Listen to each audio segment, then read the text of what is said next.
Okay, so we're going to be doing the Soublight Gravelords sort of 5 minute opinion, the summary on their faction pack. But before that, there's a few things where my mind has changed since doing the overview, and I just wanted to cover them quickly. So one of them is the Death Stench Drove thing. When I looked at that initially, I was mostly just considering the damage output because Soublight really struggles to do damage. But this ability gives you a pile-in at the end of the turn with your trash units, so with Fellbats and Direwolves and zombies. And when I looked at the War Scrolls, I talked about this with Radikar the Beast. He can move into combat at the end of the turn. This is not really useful for Radikar because Radikar wants to be in combat during the combat phase. He has a really powerful combat profile. He wants to use it. You want to charge him in. You don't want to sneak him into combat at the end of the turn after he's missed his chance to fight. But for your trash units, the opposite is true. What you want to do is charge your Direwolves or something like that into an enemy chaff unit, into a screen or something like that, where it's going to survive the fight, and then you can use the end of turn pile-in to pile into a more powerful unit like Varangard or Archeon or something like this, and tie that unit up. Your opponent's going to have to spend an entire turn either retreating, which wastes their turn because they can't charge and fight with them, or they have to spend the entire turn killing like 140 points worth of Direwolves, and you're going to summon 70 points of them back for a command point the next turn anyway. So just using wave after wave of zombies, you can tie up your opponent's more valuable units with random trash units using this ability. So I actually think it's a lot better than I gave it credit for during the review. This Bones and Blades thing, though, definitely as bad as I said, doesn't affect the score that much because, if anything, this is worse and this is better. So works out roughly the same. I think they get an extra point here because it's a useful ability that is well designed. As for War Scrolls, I think I was a bit generous to Laukavai and Radikar, and Sekhar, and maybe a bit too uncharitable to Belladamma. I had her down as a bad special character. Belladamma actually has a lot of things going for her. Her War Scroll itself is not very good, but Direwolves are good, and the fact that she buffs them is kind of relevant because the Direwolves are good. She can be taken in a battalion with Torgilius. Torgilius is good, and she's a double caster, and Morbid Conjuration is good. So Belladamma herself isn't actually that good. I don't really like the War Scroll, but the other three things that kind of go with her, those three things are really good. So to the extent that those things remain good, then I think Belladamma is like worth a take. These other ones, Laukavai and Radikar, I just think they probably don't get there in terms of doing enough damage or taking enough damage. Radikar especially not moving far enough. And Sekhar doesn't really do anything other than being a double caster. So she's kind of like Belladamma, but I don't know, it doesn't have the same sort of synergies, the battle profile thing or that sort of thing. So I should put them closer together, perhaps. All right, that said, this is the summary. Soublight have strong faction rules that make them more durable and mobile, but they lack damage. So definitely the Hunger and Deathly Invocation give them a lot more durability than it looks like on paper. A lot of their heroes have 14 or 16 wounds, but with the healing, they actually have more like 20 wounds. So they can be really durable, especially if you manage them carefully, you retreat them at the right moments, you screen them properly, you don't bite off more than you can chew. They're mobile, not in the sense that they can move their units really far. They don't have teleports exactly, but they can put units where they need to be. They can deep strike units and they can return units. So they have a big, I'd say like a board presence kind of mobility. It's not quite the same thing, but it does lend you, it gives you the ability to have lots of units in places where you need them, which is kind of what mobility does as well. The big weakness of Soublight, and that is sort of the intentional weakness, is that they lack damage. It's really hard for them to get output and to deliver it where you need it. They have no shooting. A lot of their big damage dealers require stacking multiple buffs to really get the damage out of them. They have minor bonuses from their battle formations. So the battle formations are okay. That Death Stench Drove is okay. Bacchanal of Blood is okay. I don't think you need to build too far into them. It's just, if you've got a few units of Deadwalkers, you might take Death Stench Drove. If you've got like 1,000 points of Vampire stuff, you probably take Bacchanal. If you have like 1,500 points of the Death Rattle guys, then you'll take the Death Rattle one, just because that's what the bonus is. Like, the other ones won't do much for you. So the decision's not too difficult and the bonus isn't too big. Most of your artifacts are not very good. I think I was a bit harsh on Orb and a bit charitable to Amulet. In practice, Amulet doesn't do anything. Orb most of the time doesn't do anything, but the one time in 10 that it does is probably worth just taking the Orb every time. if you're going to bother taking a necromancer, because the only like non-special character hero that's worth taking in the entire book is pretty much the necromancer. So I think if you take a necromancer, then you get these artifacts and heroic traits, but they're not so good that you definitely want them. That Lash of the Sire is far and away the best heroic trait, so you just sort of take that every time if you're taking the necromancer. They have a Fight's Last spell. I was a bit over charitable to the -1 damage spell. Because it only lasts to the end of the turn, you're casting it on your opponent's turn. You have to cast it on a 7. And I think the first game that I played Bacchanal of Blood, where I had Manfred sit on a place of power, so he had +2 to cast, and he got the -1 damage spell in my opponent's turn against Marathi twice. It was very, very valuable, but not that reliable and not consistently actually going to happen like that. So I think I overrated it initially. But certainly the Fight's Last spell is very, very good. Then they have 12 War Scrolls. There's actually 13 down here, but I think Skeleton Warriors and Vargas, they're half a one each, because I'm not certain they really belong here. So, Manfred, Neferata, and Vordrai are strong first options. These guys all deal a ton of damage and have a ton of utility. Vordrai strikes first, Neferata with the -1 to hit and the armor save, Manfred for the +1 attack, that redeploy bonus, and Wind of Death is marginally useful, but the spells on Neferata and Vordrai are much, much more useful. You're probably going to want one of these just for damage output, because the army lacks it.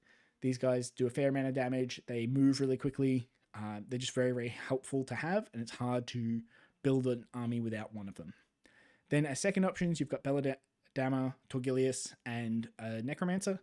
These things all have like decent buffs. Torgilius, healing units. He's got a decent War Scroll spell. Belladamma, I mentioned earlier the reasons why she's okay. The Necromancer, letting your units fight twice. Again, sort of you need that damage from somewhere. And if you're running like the Black Knights or Graveguard to deal damage, the Necromancer is quite good. And he'll take that Lash of the Sire and whatever. So having one is a bit more useful than not having a Necromancer at all.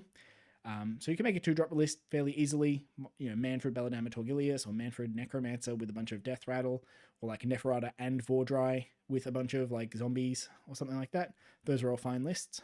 And then you've got Chaff. You're really spoiled for choice when it comes to Chaff. You have a lot of really, really good Chaff. Bats move really fast and they retreat and charge. So if they survive a round in combat, they can get out and keep scoring you battle tactics. They'll do like take the flanks and then impending demise very, very easily with their 12-inch move and flying. Dire Wolves run and charge. They move 10, so they're also very fast. They've got the big cavalry bases, so they can deny your opponent a lot of space. Even though they have the beast rule, they can hold objectives because they can just stop your opponent standing on them. And they're really, really wound efficient, right? I think for 140 points, you get like 20 wounds on a 5-up save, and then you can return 10 of those wounds with a command point. That's just a lot of wounds that you get per points. I've seen some lists where they run like 2 units of reinforced Dire Wolves, and honestly, that's really difficult for an opponent to deal with. It's the closest thing to an anvil we have in the entire book, and it's just because of how cheap they are per wound, and then like how mobile they are. Zombies are a similar thing. They've got a lot of wounds per point. The other upside that you have with zombies is that they have a really high control score. So Dire Wolves have the beast rule, and because they've got big bases, you can't always get them on points. Zombies, you can summon them directly next to some terrain to take their lands, and when the zombies die, and you really don't mind when they die, you can summon them again onto a point 3 away from the enemy, and still have like control score 10 coming out of that point. Very, very useful. All of these are really stellar options in terms of chaff. Then you've got Skeleton Warriors. I'm actually not certain Skeleton Warriors are a good option just compared to the other ones that you have. 10 of them is fine. They can still do the same sort of things that zombies would do. And if you only have the 100 points instead of the 150, I suppose you might want to take some Skeleton Warriors. But when I look at, like, for example, 20 Skeleton Warriors, they don't have the same anvil-like quality that double reinforced ones used to have. You used to take like 30 Skeleton Warriors and your opponent would knock them down to 5, and then half of them would come back and the unit would be really, really surprisingly durable. That's not true now. They had 20 wounds on a 5-up save for a reinforced unit Skeleton Warriors. 20 wounds on a 5-up save is not that much. That's like 10 Gut Rippers. Most armies can get through them fairly easily, and they don't do that much damage either. If you just compare these, a reinforced unit Skeleton Warriors is similar to a 10-man unit of Chaos Warriors, and the Chaos Warriors are like the same amount of wounds, but on a 3-up save instead of a 5-up, and they've got -1 to wound instead of like a 6-up ward or something. It's really hard to justify Skeleton Warriors. I don't think they're horrible. I just think you've got better options a lot of the time. So I'm a bit undecided on Skeleton Warriors, but they're probably a no compared to the other options you've got. Vargheists, I put them in here. They're not exactly chaff, but they teleport around the board, and because of that, they're kind of battle tactic getters. And for that reason, I think they sort of fit into this category better than into your hammers or anvils category. They don't do enough damage. They don't take any damage, certainly, but they move really quickly. They're kind of like Felbats, but you're paying some more points so that it can have this teleport ability rather than like getting maybe 2 units of bats. I'd prefer the Felbats, but I think there's a case to be made that Vargheists are okay. They can take out enemy chaff and things like that. They do pose a bit of a threat to unguarded like support heroes and wizards and things like that in the backline. So I think they do something. And again, half a point for Skeleton Warriors and half a point for Vargheists. I'm not certain if either of these things are like optimal, but I think they're not so bad that they don't count as War Scrolls.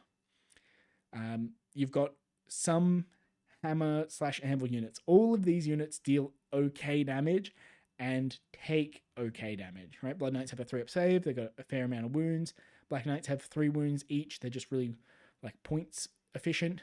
They've got a 4-up save and you can heal them, so they take a ton of damage. Graveguard have that 5-up ward and a 4-up armor save, and you can heal them as well. So these can all take a lot of damage. They all deal okay damage, but none of it even comes close to a unit like Varangard or Eels or something like that, or Morbeg Knights. They don't have the same kind of output that other armies do, and you have to stack a lot of buffs to get the effects that you want. Having a unit of Black Knights with +1 attack from Manfred killing something and fighting twice from the Necromancer, that's a scary proposition when it's on the charge, but there's a lot of conditions to satisfy to get your damage. So the way you want to play with Soublight is abuse the fact that you have really, really good chaff. You want to put speed bumps and walls of guys everywhere you can, make it really difficult for your opponent to not get bogged down in dealing with just lots of garbage stuff floating around. Score those battle tactics, score objectives as much as you can, and your opponent will have to stretch themselves thin, running around the board, trying to take out all of those different units. And while they're doing that, you have to line up some very precise, stacked synergies with things like Black Knights or Graveguard or Blood Knights to hit key things in your opponent's army and take them out. The only downside I have, I think the faction is fairly well designed and it's fun to play. The main downside is that it takes a long time to play. Because you keep bringing units back, you keep healing a lot of your units, you're a very durable army, you keep playing all the way into turn 5, even because the way that you return units is by teleporting them, so it means you can score points, you can capture objectives, your opponent can't leave anything, and toward the end of the game, when they have fewer units, there's a lot of points up for grabs for you, so you really want to play all the way till turn 5, but at the same time, you have low damage, so you're not destroying a lot of your opponent's army, and they're in a similar situation. They have a lot of units left. They also want to play until the end of the game, and it just means that when you look around the tournament hall, the Soublight tables are going to be the ones right up against the time limit. In fact, when I played this at a recent tournament, I don't think I finished 4 out of my 5 games. It's just very, very easy to find yourself in a situation where the game goes for a really long duration, and a lot of the time, as the Soublight player, you can't do too much to force it. You don't have the shooting to chip away at them. You're relying on having walls of chaff and your opponent coming in and making a mistake. So a lot of the time, games can have a very cagey first 2 or 3 turns, and you end up just really dragging the game out and having a very points-heavy, very long game where you're spending a lot of time moving lots and lots of units that are still alive right up until turn 5. So that's my summary of Soublight Gravelords. Very sad to see that the other foot heroes, or the other, I guess, generic heroes, the Vampire Lord on Zombie Dragon, the Vampire Lord on foot, the White King on Skeletal Steed, all of these guys are kind of bad. Really unfortunate that that's the case, because to me, those are the core of the army. That's what I really liked using. But certainly there are a lot of good things in there. I really like that Manfred's really good. I'm a big Manfred fan. The Black Knights being quite good and the Graveguard are helpful. I just wish maybe Skeleton Warriors could be a little bit better. I'm leaning a bit more towards Direwolves or Zombies this edition, but yeah, that's it for Soublight Gravelords. I'll be having another video soon on Spearhead. I played a fair few games of Spearhead recently, so I'll be offering my thoughts on that in the next video, and then we'll get on to the Sylvaneth faction focus. So stick around for that.